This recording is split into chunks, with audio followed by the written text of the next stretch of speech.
曾经在重庆有个叫杨延觉的女孩，因不堪忍受父亲家暴，7岁离家出走。如今离家出走22年的她，在寻亲现场面对父亲，她是否能原谅他？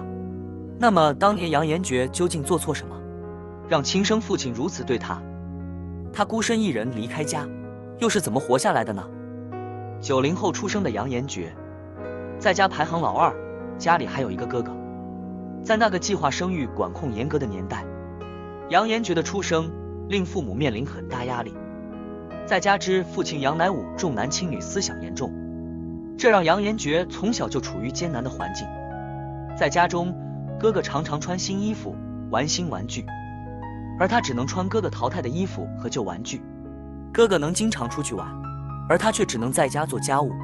为了得到父母的疼爱，杨延觉拼命讨好父母，迎合家人，但似乎也很难改变父亲根深蒂固的封建思想。渐渐的，杨延觉养成乖巧懂事的性格，察言观色的习惯，在父亲的喜怒中求生存。然而随着父亲的下岗，杨延觉的生活却更加艰难。由于杨延觉属于超生，直接导致父亲下岗，这让本就不受父亲待见的他更是雪上加霜。对于父亲情绪的变化，年幼的杨延觉自认为是自己做错了事，因而他更加隐忍，处处小心，生怕惹怒父亲。可是杨延觉的隐忍让父亲更加变本加厉。起初父亲只是拿他当出气筒，愤怒时责骂几句，到后来父亲动辄拳脚相向，甚至用皮带抽打，用烟头烫伤他的手臂。满身是伤的杨延觉不知道父亲为什么这样对他，担心受到父亲的毒打。为了逃离父亲的折磨，他也曾离家过多次，但每次都被懦弱的母亲寻回。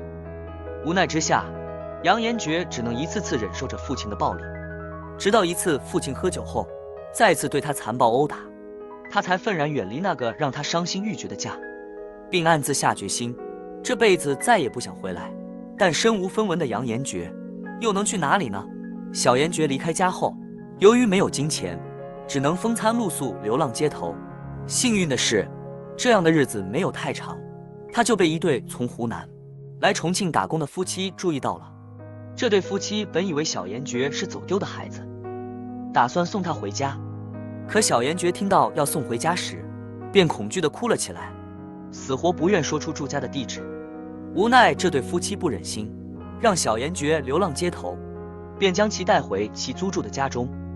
在那里，夫妻俩给他做好吃的食物，帮他涂抹伤口，给予他亲人的关爱。小延觉第一次感受到家的温暖。不知不觉来到了春节，这对夫妻打算回湖南老家过年。听到消息后，小延觉泣不成声地跪求夫妻俩，请求带他一起走。尽管这对夫妻家中有3个孩子和4个老人需要赡养，家中也不宽裕，但他们还是将小延觉带回家中。来到新家的小延觉，凭借勤劳机灵的个性，帮忙做家事，对养父母嘘寒问暖，对兄弟姐妹真诚相待，因此深受养父一家人的爱护。渐渐的，他习惯地享受着亲人的温暖，而把童年的磨难深藏在心底。随着杨延觉的长大，他读书上学，恋爱结婚，生子又离婚，成为一个单亲妈妈。但他的身世和来历一直是个谜，困扰着养父母一家。尽管多年过去，他始终不愿提起他的亲生父母，但关心他的哥哥嫂子却想着帮他找到亲生父母，与家人团聚。于是杨延觉哥嫂背着他，帮他报名参加了一档寻亲节目。经过节目组工作人员几经周折，终于找到了疑似杨延觉父亲的人。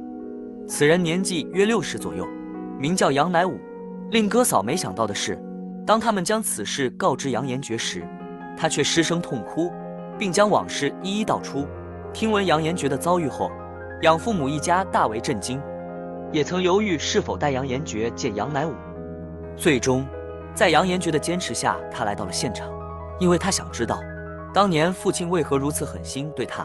在节目现场，杨延觉见到了阔别22年的父亲，父亲早已没有当年强壮的身体，站在他面前的是一位眼神涣散、神情恍惚的老年人。一时间，多年的愤怒和委屈交织一起，杨延觉的泪水如潮水般涌出，令他无法控制。眼见女儿如此伤心，杨乃武也深感内疚和不安，想上前安慰，却又不知道如何开启两人的对话。两人沉默几分钟，他便问了父亲那个深埋心底的疑问：当年为何对我下狠手？面对女儿的质疑，父亲也懊悔道：是我不好，不该那样对你，掩面痛哭起来。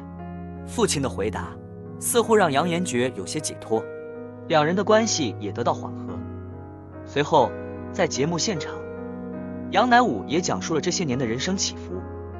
年轻时的杨乃武是家中的顶梁柱，但下岗的打击让他倍感惶恐和忧虑，而这种生活的压力让他喘不过气来，进而将愤怒的负面情绪发泄在家人身上。于是杨延觉就成了他宣泄情绪的出口。清醒的时候他觉得这样做不对，但情绪上头时就不能控制自己，直到女儿离家出走，妻子也离他而去，他的生活陷入泥潭时才追悔莫及，痛苦不已。节目中杨乃武向女儿真诚道歉，同时也希望能与女儿重建关系。当然他也知道对女儿的伤害很深，需要时间来修复。尽管杨延觉表面上能感受到父亲的诚意，但内心多年的痛苦和恨意却难以消失。最终父女两人表示愿意尝试接纳对方，重新开始。杨延觉因女儿身出生，遭到父亲嫌弃，从小在夹缝中生存，童年时又成为父亲的出气筒。他的一生从未感受过亲情的爱和温暖，实在令人心疼。然而幸运的是他遇到养父母一家，爱他疼他，才让他健康长大。但生活中并不是每个遭受家暴的孩子都有如此幸运。都说父母和孩子是一场缘分，所以作为父母的我们别伤害孩子，珍惜缘分，爱他们，成为他们终生的守护者。